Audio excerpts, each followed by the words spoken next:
آج کل فحش ویڈیوز لیک کرنے کا بہت زیادہ رجحان ہوتا جا رہا ہے۔ بعض فحش قسم کے مرد اور عورتیں خود بھی اپنی ویڈیو لیک کرتے ہیں مشہور ہونے کے لیے، پھر نوجوان اپنی محفلوں میں اسے ڈسکس کرتے ہیں اور ایک دوسرے سے لنک مانگ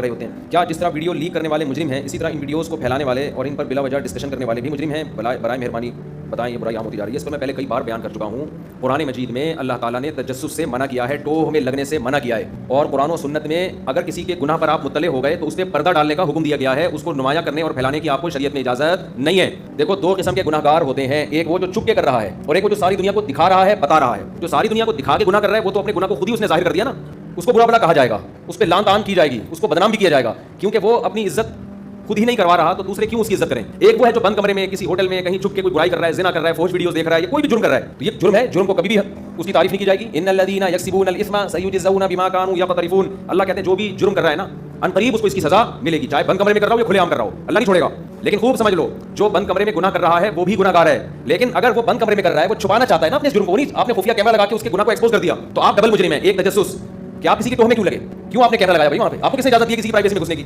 نمبر دو، شریعت نے حکم دیا تھا جو گناہ کو چھپانے کی کوشش کر رہا ہے تو تم بھی اس کے گناہ پہ پردہ ڈالو، آپ نے وہ پردہ اٹھایا کیوں؟ تو اس پہ قسم اٹھائی جا سکتی ہے کہ جو چھپ کے گناہ کر رہا ہے وہ گناہ گار، جو اس کی ٹوہ میں لگ رہا ہے وہ اس سے زیادہ بڑا گناہ گار، اور جو اس کے گناہ کو لوگوں کے سامنے شیئر کر رہا ہے، پھیلا رہا ہے، وہ اس سے بھی بڑا گناہ گار ہے۔ این ممکن ہے جس نے چھپ کے گناہ کیا توبہ کرے، اس کی بخشش ہو جائے، لیکن جس نے اس گناہ کو پھیلایا ہے اس بات کا زیادہ امکان ہے کہ اس کی بخشش نہ ہو۔ لیکن آپ کو نہ تجسس کی اجازت ہے خفیہ کیمرے لگانے کی، اور نہ آپ اگر مطلع ہو گئے تو اس برائی کو لوگوں کے سامنے پھیلانے کی اجازت ہے، اور نہ لنک مانگنے کی اجازت۔ یار وہ سنا ہے نئی ویڈیو فلانی کی آئی ہے یا فلانے کی آئی ہے، بتاؤ کہاں ہے؟